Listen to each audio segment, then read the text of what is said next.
Baik, selamat siang. Perkenalkan saya Mesere Cordes Domini Silaban, mahasiswa UIB dari Prodi Ilmu Hukum dengan NPM 2251115. Di sini saya akan mempresentasikan hasil analisis saya mengenai hak kekayaan intelektual untuk memenuhi nilai UTS mata kuliah hak kekayaan intelektual dengan dosen pengampu Bapak Dr. Hari Sutradisemadi, SH.MH. Baik, yang pertama saya akan menjelaskan mengenai pentingnya dari perlindungan kekayaan intelektual di era digital. Perkembangan pesat teknologi digital telah menghasilkan transformasi yang mendalam di berbagai aspek kehidupan, termasuk dalam bidang kekayaan intelektual.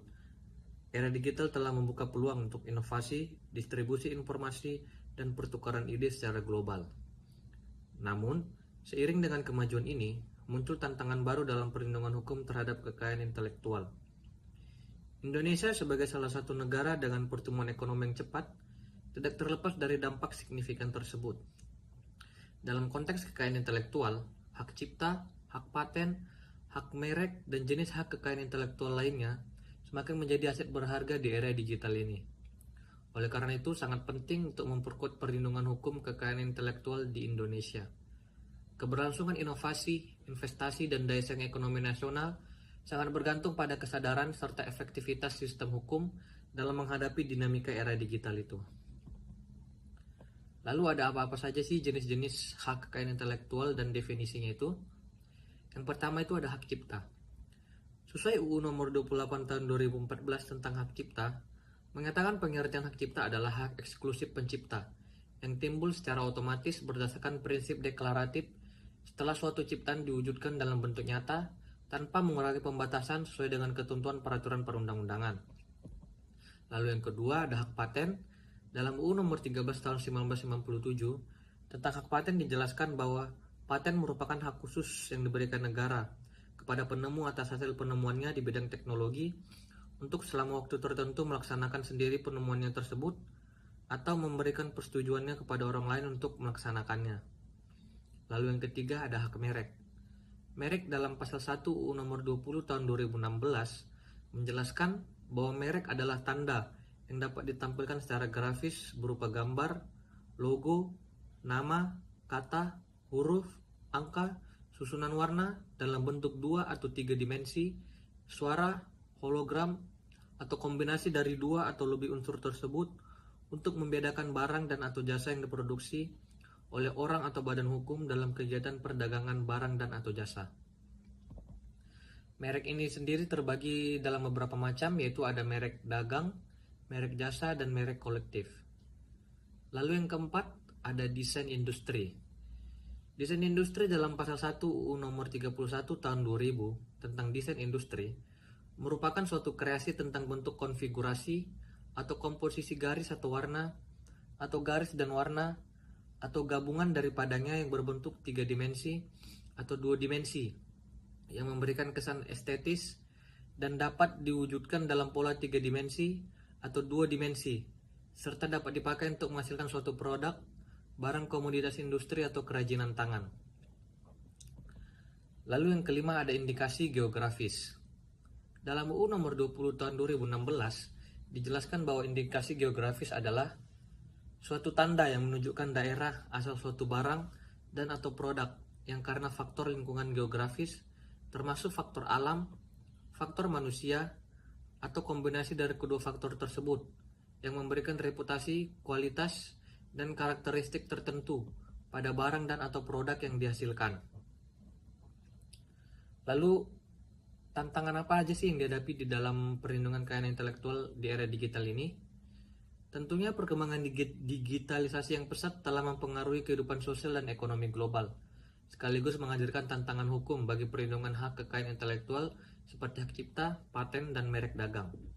Tantangan ini dapat meliputi perubahan teknologi, harmonisasi hukum yang kurang, kesulitan dalam penegakan hukum, biaya litigasi yang tinggi, serta pertanyaan etis terkait akses publik terhadap karya kreatif. Proses perlindungan menjadi rumit karena ketidakselarasan hukum di berbagai yurisdiksi dan kesulitan melacak pelanggaran di dunia digital. Untuk itulah, hukum hak kekayaan intelektual perlu terus diperbarui agar sejalan dengan perkembangan teknologi dan budaya, sehingga dapat menciptakan keseimbangan antara hak pemilik dan kepentingan publik.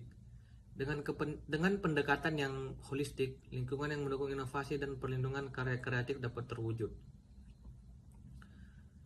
Lalu saya akan mengambil sebuah contoh kasus nyata yang pernah terjadi di Indonesia tentang hak kekayaan intelektual, yaitu sengketa merek antara MS Glow yang dimiliki oleh Sandi Purnamasari dan juga dengan PS Glow yang dimiliki oleh Putra Siregar pada tahun 2023 dapat dijadikan contoh. Perselisihan ini berkaitan dengan pelanggaran merek yang meniru ketenaran merek terdaftar dan melanggar prinsip first to file. Meskipun dalam kasus ini mediasi tidak berhasil, kasus ini dilanjutkan ke arbitrase yang memutuskan bahwa MS Glow melakukan pelanggaran merek dan memerintahkan pembayaran kerugian kepada PS Glow. Kasus ini menyoroti kompleksitas penegakan hak merek dagang dan pentingnya pendaftaran merek sesuai kelas produk untuk mencegah sengketa hukumnya. Hak kekayaan intelektual berasal dari kemampuan intelektual manusia dan mencakup pentingnya pendaftaran merek. Lalu apa sih dampak yang dirasakan dari perlindungan dari hak kekayaan intelektual ini? Implementasi perlindungan hak kekayaan intelektual di pasar global memiliki dampak yang signifikan terhadap inovasi dan pengembangan teknologi. Pengaruhnya yang positif terhadap inovasi terlihat dari insentif yang diberikan kepada pencipta dan inovator. Melalui pemberian hak eksklusif ini atas karya atau penemuan mereka, perlindungan hak kekayaan intelektual memberikan dorongan yang kuat bagi individu atau perusahaan untuk terus menghasilkan karya baru yang inovatif. Selain itu juga, perlindungan hak kekayaan intelektual juga mendorong investasi dalam riset dan pengembangan. Dampak lain dari perlindungan hak kekayaan intelektual adalah stimulasi pertumbuhan ekonomi. Inovasi yang dilindungi oleh HKI dapat menghasilkan produk dan layanan yang baru, yang tidak hanya membuka peluang pasar baru, tetapi juga dapat meningkatkan daya saing perusahaan dan negara di pasar global. Lalu terkait hak kekayaan intelektual ini, di era digital ini saya akan memberikan beberapa analisis dan saran saya, yang dimana menurut saya perdebatan tentang hak kekayaan intelektual di era digital menyoroti tantangan kompleks dalam melindungi karya kreatif dan inovasi. Kita ambil contoh pembajakan dan pelanggaran hak masih menjadi masalah utama, kemudian diperburuk oleh kemudahan produksi dan distribusi karya. Juga dalam perlindungan privasi dan keamanan data juga penting, dan hukum juga perlu beradaptasi dengan cepat terhadap perubahan teknologi. Menurut saya kolaborasi antara pemerintah, industri, akademisi, dan masyarakat sipil sangat diperlukan dalam menghadapi tantangan perlindungan kekayaan intelektual di era digital ini. Dengan memahami masalah-masalah ini, menurut saya berbagai pihak dapat mengembangkan regulasi yang mendukung inovasi dan juga dapat melindungi hak kekayaan intelektual dan kepentingan masyarakat tersebut.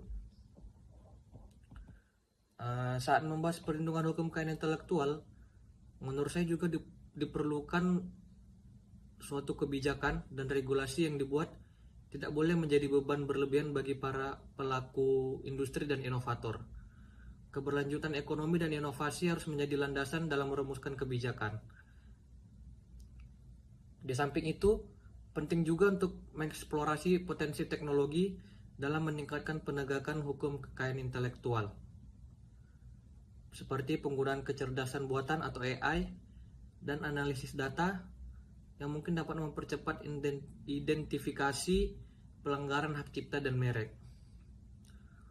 Dalam UU nomor 11 tahun 2008 tentang informasi dan transaksi elektronik memberikan dasar hukum untuk pengakuan bukti elektronik dan peningkatan pemanfaatan teknologi dalam proses hukum dalam meningkatkan efisiensi penegakan hukum di era digital.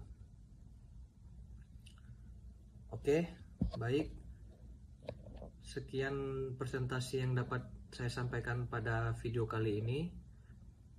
Semoga yang mendengarkan dapat mendapatkan ilmu yang baru dalam perlindungan hak kekayaan intelektual di Indonesia, terkhusus dalam era digital. Untuk kurang dan lebihnya saya mohon maaf. Sekian dan terima kasih.